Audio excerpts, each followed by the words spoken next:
విన్నారు కదా, ఒకడు 60 అంటాడు, ఒకడు 70 అంటాడు, ఒకడు 80 అంటాడు, ఒకడు 1,00,000 అంటాడు, ఒకడు 2 లక్షలు ఎప్పుడు చెప్పనే లేదంటాడు. అసలు వాళ్ళకు అబద్ధం ఆడితే అతికినట్టని ఉండాల. కనీసం అబద్ధాల్లోనన్న ట్రైనింగ్ ఇవ్వాలి అనుమూల రేవంత్ రెడ్డి గారు, అది కూడా ఇస్తలేడు. ఇదివరకు ఎవడన్నా దొంగ లెక్కలు చెప్తే కాకి లెక్కలు అనేటోళ్ళు, కానీ ఇవాళ అందరూ కాకి లెక్కలు కాదు కాంగ్రెస్ లెక్కలు అనే పరిస్థితి వచ్చింది. ఎందుకంటే నేను అడిగిన శాసనసభలో కూడా, అయ్యా ఎన్ని ఉద్యోగాలు ఇచ్చినారు మీరు కరెక్ట్గా చెప్పండి అని. శాసనసభ సాక్షిగా కాంగ్రెస్ ప్రభుత్వమే చెప్పింది 16,978 ఉద్యోగాలు మాత్రమే ఇచ్చామని. కానీ అందులో కూడా రీనోటిఫికేషన్లు తీసేస్తే, కేసీఆర్ ప్రభుత్వంలో ఇచ్చిన నోటిఫికేషన్లను రద్దు చేసి తిరిగి ఇచ్చిన వాటిని తీసేస్తే 10,000 ఉద్యోగాలు కూడా ఈ 2.5 సంవత్సరాల్లో రేవంత్ రెడ్డి ప్రభుత్వం ఇవ్వలేదు. ఇది వాస్తవం.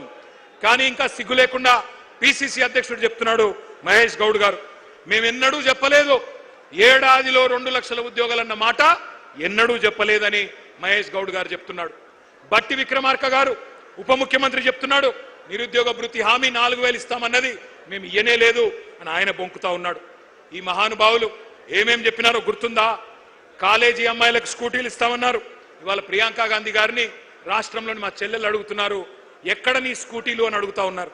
స్కూటీలు లేవు, మొత్తం లూటీ మాత్రం జోరుగా నడుస్తా ఉన్నది. బ్రహ్మాండంగా నోటిఫికేషన్లు లేవు, లూటిఫికేషన్ మాత్రం జోరుగా నడుస్తున్నది.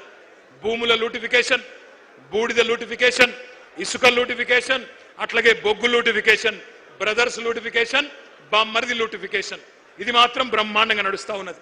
మరి అనుకోని బాధ ఏమున్నది, అనుకోని లాభం ఏమున్నది? ఇప్పుడు అసలు సీటు మీద కూర్చున్నాడు ఎవడు? ఓటుకు నోటు దొంగ. నమ్మించి మోసం చేయడంలో నిష్ణాతుడు, పిహెచ్డి చేసిన వాడు రేవంత్ రెడ్డి. అప్పుడు ఓటుకు నోటు, ఇప్పుడు ఓటేసినోడికి వెన్నుపోటు. గోల్మాల్ తిప్పి పోలింగ్ బూత్లలో మీతో ఆ రోజు ప్రచారం చేయించుకొని ఇవాళ మీరు మాట్లాడుతుంటే బూతులు తిడతా